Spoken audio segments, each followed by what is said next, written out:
Magandang araw mga idol. Eto, magse-service na naman tayo. So, kahit pa paano, kahit pag-isa tayo, kayang-kaya natin ito. Meron tayo kakabit na napakahabang sliding bintana po ito. Mahaba. Pero ito muna unahin ko, itong mga maliliit. Mamaya natin ikabit yung mahaba. Nandun po.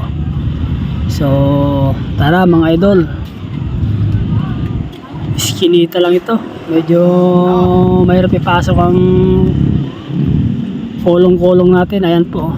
Ayan yung magpaabot na ako yung frame ng mahaba. So, dito muna tayo mauna sa baba. Ayan po, sliding oh. Bintana. Dito natin ikakabit yung mataas sa taas. So, umpisahan na natin itong isa sa baba. So, napakadali lang naman ito mga idol. Salpak-salpak lang. Mayroon tayong konting sinsil dun sa may hamba pero konti lang naman. So, hindi na natin binidyo. So, ito, patapos na tayo dito sa baba. Dito sa salas nila ito. So, may malapit sa pintuan. So, okay na. Para sa taas, ito naman ngayon. Kwarto. Second floor po ito mga idol. Extension, parang ginawa nilang loft bed.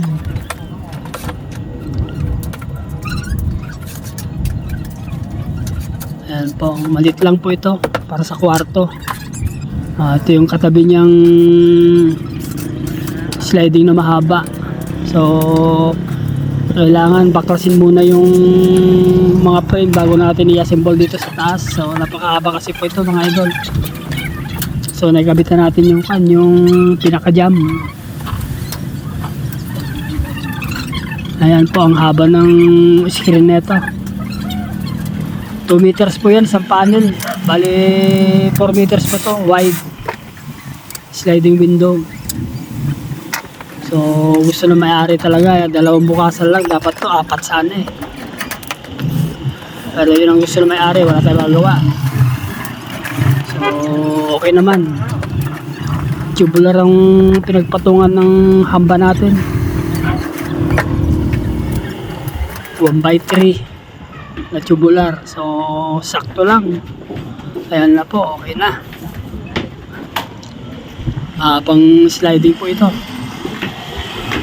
Pagbukas mo yan, 2 meters ang bukas niyan po yan, ng idol.